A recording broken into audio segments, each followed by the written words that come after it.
Hi everyone, and welcome to this video. Thank you so much for watching. My name is Michelle. I'm the founder of Be a Brand Rebel and the Brand Rebel Academy, and I've been in love with words for as long as I can remember. And for some reason, I decided to go to the business side of things. So the way I use words is particularly to build brands and to really help entrepreneurs grow their business, make more impact, and really tell their story in a very compelling way. Now, in this video, I'd like to talk about that a little bit more, because here's the thing. A lot of entrepreneurs have this fantastic gift for the world, and they're selling themselves short by not using the language that actually shows and proves that they have so much value. And I think that is because a lot of entrepreneurs feel like they're not good with words, or they feel like they're very introverted and don't really know how to, spice things up a little bit more. And what happens consequently is that they tend to use language that has been used so many times. It's like cliche after cliche, and there's really not that much of magic in there. And that can actually damage your brand, because here's the thing, every entrepreneur, whether you have a big business or you're a solopreneur, it doesn't really matter. You're a brand anyway. You're already a brand, whether you're aware of it or not. So that means something, because each brand is giving a certain experience, and that experience, well, your customers are experiencing something, whether you're creating that consciously or subconsciously. So there is some kind of experience. And the thing is, nowadays, of course, we do a lot digitally, because usually in real life we have our own personality, or the salespeople representing our brand have their own personality, and you really have that human interaction. But that's a little bit more difficult when it comes to the digital highway, and when we need to present who we are and what we stand for, using our website, for example, and really give an idea of who we are as a company. It's a little bit more difficult. So what happens right now I'm not saying with every brand, but I see a lot of brands that kind of,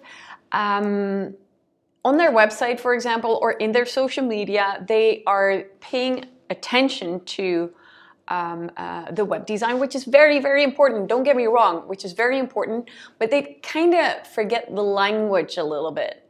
And the thing is that if you really want to make impact, or if you really want people to be wowed as soon as they land on your page, as soon as they find your account on social media, if you want to wow them, it's not just the images that need to be fabulous, or at least have some kind of impact.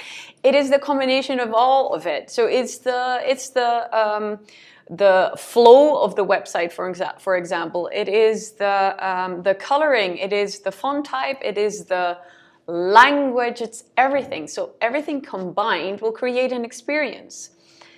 Now, I do know a little bit about those things when it comes to imagery, but what I really, really know is the language. So I'm going to focus on that. And so in this video, I would like to now give you a few tips, a few things that you could do to improve that customer experience using language, for example, on your website, but also in your blog posts or in your social media posts, whatever content you're creating. You could even, these are tips and tricks that you can use in your daily language as well, especially when you're talking to customers, when you're building your brand, etc., when you're positioning yourself, all right?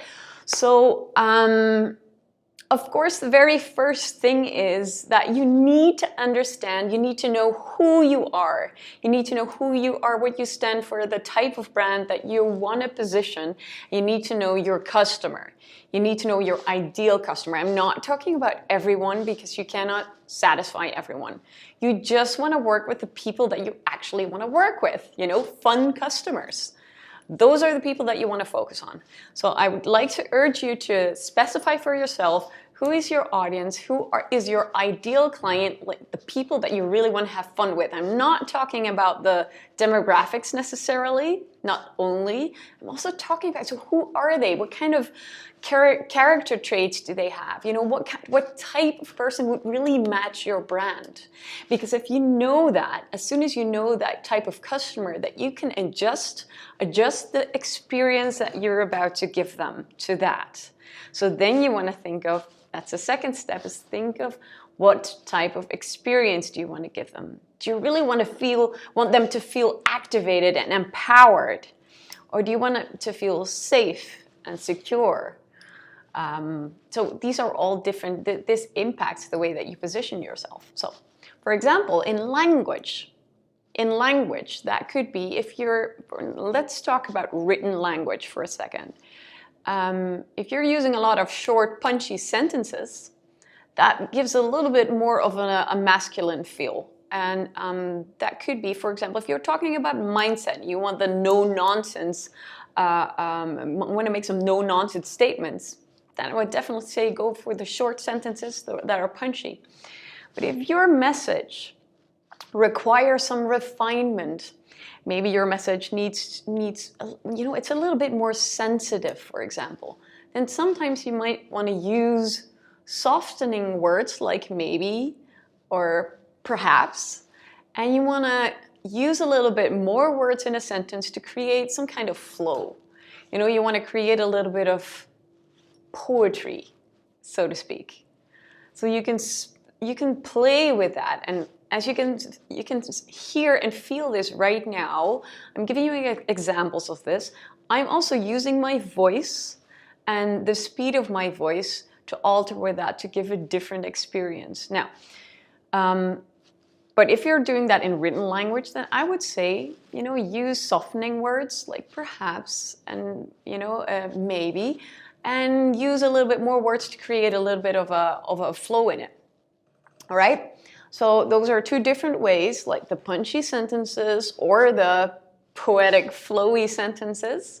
And you can play around with that a little bit more. All right. So what else could you do? What you specifically want to pay attention to your choice of adjectives and nouns. So, for example, let me think of a good example.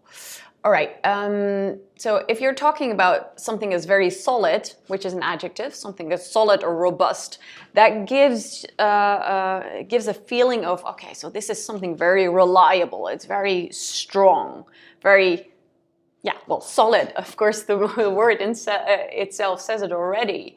So that is a very different type of word from, for example, refined or elegant and luxury.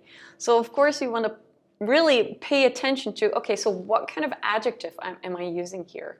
What kind of noun follows that adjective? So I'm sorry, I'm going to peek on my screen here for a bit because I've written a sentence to give you an example. So for example, the solid construction of this oak table gives the living room a robust appearance.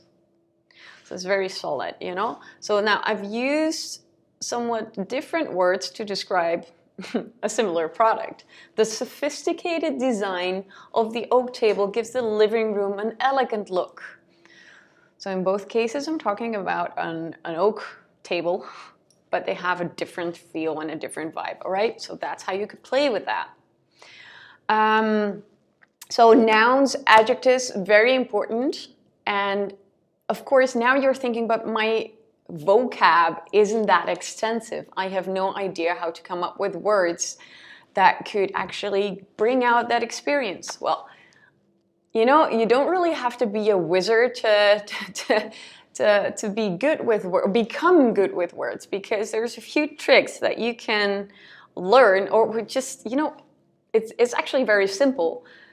You use the technology that's available. I love using thesaurus. So thesaurus.com is one of my favorite tools to use and to find adjectives or nouns. They're quite similar but different. And that's how I actually build up my vocabulary. So when I think of, for example, okay, I want something positive, something like the word great, but great is a little bit of a cliche, in my opinion. So I just go to thesaurus and I find different words for the word great. I might find something like exquisite or extraordinary. That gives a different feel already. And then I decide whether that fits my brand or not, or the brand that this might be for. So that's how you play around. You gotta use technology for what there is. I mean, you don't really have to make everything up yourself.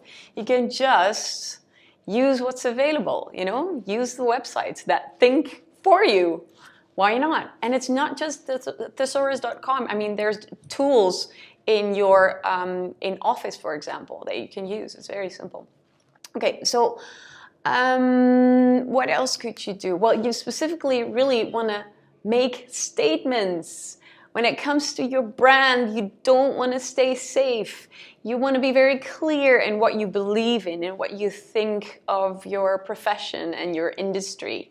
Because, you know, if you're playing in the safe zone, then you're not really setting yourself apart. So I would definitely want to urge you to dare to make a statement and be quite colorful in your language. I mean, for example, I tend to swear every now and then. I say fuck it or whatever. That's my edgy style, the edgy style that I generally have in my language. I'm not too, it's not like a trick or something. It's just something that happens naturally. And if it doesn't happen, like in this video, I don't really think that I've sworn a lot. Anyway, then it doesn't have to happen. But I would, you know, just be real. And the thing is that especially if you're a solopreneur, and if you're a solopreneur and you have a natural style and that doesn't match with the style that you're showing on your website, for example, if there's like a huge mismatch, then, you know, as soon as people meet you in person and they start working with you and then they find that, oh, okay, so this is not really someone I thought I'd be working with, yeah, you want, that's a risk. Because it might screw up the whole process, because maybe they feel less at home with who you are. And in the end, you know, it's about that. You want your customers to feel at home with your brand, and for them to feel at home, you want to show who you are, and you want the right customers to feel at home with you, and the people that really are not really a match, you know, can go fuck off. Oh, here it is. Anyway, I hope this really helps you to rethink the language that you're using right now. And there's so much more I could share about that. But for this video, I'm going to leave it at this. And hope that this inspires you. Please share the video or tag someone, or share it with your friends or any other entrepreneur that might feel a little bit stuck when it comes to words. Because remember that we're all using 16,000 words each day. We have a chance, an opportunity to show who we are and position our brand and really make impact with our words as well. All right. I wish you a lovely day and, you know, have a great one. Ciao.